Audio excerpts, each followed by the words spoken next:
श्री राम षट्त्रिंश सर्ग। राजा दशरथ का श्री राम के साथ सेना और खजाना भेजने का आदेश, कैकेयी द्वारा इसका विरोध, सिद्धार्थ का कैकेयी को समझाना तथा राजा का श्री राम के साथ जाने की इच्छा प्रकट करना। तब इक्ष्वाकु कुलनंदन राजा दशरथ वहां अपनी प्रतिज्ञा से पीड़ित हो आंसू बहाते हुए लंबी सांस खींचकर सुमंत्र से फिर इस प्रकार बोले। सूत, तुम शीघ्र ही रत्नों से भरी पूरी चतुरंगिणी सेना को श्री राम के पीछे पीछे जाने की आज्ञा दो। रूप से आजीविका चलाने और सरस वचन बोलने वाली स्त्रियां तथा महाधनी एवं विक्रय योग्य द्रव्यों का प्रसारण करने में कुशल वैश्य राजकुमार श्री राम की सेनाओं को सुशोभित करे।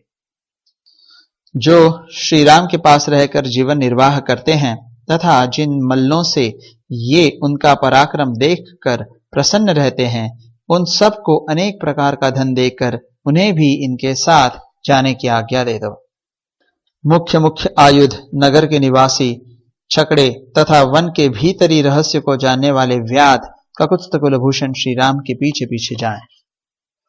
वे रास्ते में आए हुए मृगों एवं हाथियों को पीछे लौटाते, जंगली मधु का पान करते और नाना प्रकार की नदियों को देखते हुए अपने राज्य का स्मरण नहीं करेंगे। श्री राम निर्जन वन में निवास करने के लिए जा रहे हैं, अतः मेरा खजाना और अन्न भंडार ये दोनों वस्तुएं इनके साथ जाएं। ये वन के पावन प्रदेशों में यज्ञ करेंगे, उनमें आचार्य आदि को पर्याप्त दक्षिणा देंगे तथा ऋषियों से मिलकर वन में सुखपूर्वक रहेंगे। महाबाहु भरत अयोध्या का पालन करेंगे। श्रीमान राम को संपूर्ण मनोवांछित भोगों से संपन्न करके यहां से भेजा जाए। जब महाराज दशरथ ऐसी बात कहने लगे, तब कैकेयी को बड़ा भय हुआ। उसका मुंह सूख गया और उसका स्वर भी रूंध गया। वह कैकेयी राजकुमारी विषादग्रस्त एवं त्रस्त होकर सूखे मुंह से राजा की ओर ही मुंह करके बोली, श्रेष्ठ महाराज, जिसका सार भाग पहले से ही पी लिया गया हो, उस आस्वाद रहित सुरा को जैसे उसका सेवन करने वाले लोग नहीं ग्रहण करते हैं, उसी प्रकार इस धनहीन और सूने राज्य को जो कदापि सेवन करने योग्य नहीं रह जाएगा, भरत कदापि नहीं ग्रहण करेंगे। कैकेयी लाज छोड़कर जब वह अत्यंत दारुण वचन बोलने लगी, तब राजा दशरथ ने उस विशाल लोचना कैकेयी से इस प्रकार कहा, अनार्ये अहितकारिणी, तू राम को वनवास देने की दुर्वह भार में लगाकर जब मैं उस भार को ढो रहा हूं, उस अवस्था में क्यों अपने वचनों का चाबुक मारकर मुझे पीड़ा दे रही है। इस समय जो कार्य तूने आरंभ किया है, अर्थात श्री राम के साथ सेना और सामग्री भेजने में जो प्रतिबंध लगाया है, इसके लिए तूने पहले ही क्यों नहीं प्रार्थना की थी, अर्थात पहले ही यह क्यों नहीं कह दिया था कि श्री राम को अकेले वन में जाना पड़ेगा, उनके साथ सेना आदि सामग्री नहीं जा सकती। राजा का यह क्रोधयुक्त वचन सुनकर सुंदरी कैकेयी उनकी अपेक्षा दूना क्रोध करके उनसे इस प्रकार बोली, महाराज, आपके ही वंश में पहले राजा सगर हो गए हैं, जिन्होंने अपने ज्येष्ठ पुत्र असमंज को निकालकर उसके लिए राज्य का दरवाजा सदा के लिए बंद कर दिया था। इसी तरह इनको भी यहां से निकल जाना चाहिए। उसके ऐसा कहने पर राजा दशरथ ने कहा, धिक्कार है। वहां जितने लोग बैठे थे सभी लज्जा से जड़ गए, किंतु कैकेयी अपने कथन से अनौचित्य को अथवा राजा द्वारा दिए गए धिक्कार के औचित्य को नहीं समझ सकी। उस समय वहां राजा के प्रधान और वयोवृद्ध मंत्री सिद्धार्थ बैठे थे।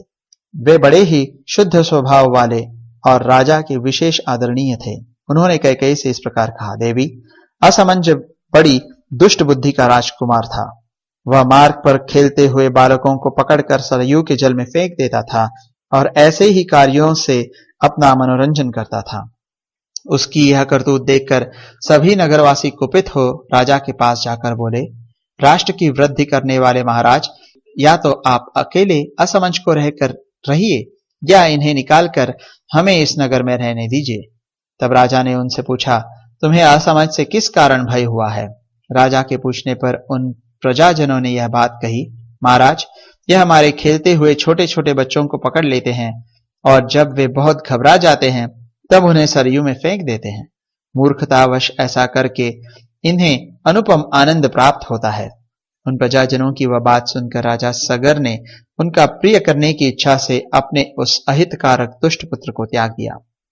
पिता ने अपने उस पुत्र को पत्नी और आवश्यक सामग्री सहित शीघ्र रथ पर बिठाकर अपने सेवकों को आज्ञा दी, इसे जीवन भर के लिए राज्य से बाहर निकाल दो। असमंज ने फाल और पिटारी लेकर पर्वतों की दुर्गम गुफाओं को ही अपने निवास के योग्य देखा और कंद आदि के लिए वह संपूर्ण दिशाओं में विचरने लगा। वह जैसा कि बताया गया है पापाचारी था, इसलिए परम धार्मिक राजा सगर ने उसको त्याग दिया था। श्री राम ने ऐसा कौन सा अपराध किया है जिसके कारण इन्हें इस तरह राज्य पाने से रोका जा रहा है? हम लोग तो श्री रामचंद्र जी में कोई अवगुण नहीं देखते हैं। जैसे शुक्ल पक्षी द्वितीया के चंद्रमा में मलिनता का दर्शन दुर्लभ है, उसी प्रकार इनमें कोई पाप या अपराध ढूंढने से भी नहीं मिल सकता। अथवा देवी, यदि तुम्हें श्री रामचंद्र जी में कोई दोष दिखाई देता है तो आज उसे ठीक ठीक बताओ। उस दशा में श्री राम को निकाल दिया जा सकता है जिसमें कोई दुष्टता नहीं है, जो सदा सन्मार्ग में ही स्थित है। ऐसे पुरुष का त्याग धर्म से विरुद्ध माना जाता है। ऐसा धर्म विरोधी कर्म तो इंद्र के भी तेज को दग्ध कर देगा। अतः देवी, श्री रामचंद्र जी के राज्याभिषेक में विघ्न डालने से तुम्हें कोई लाभ नहीं होगा।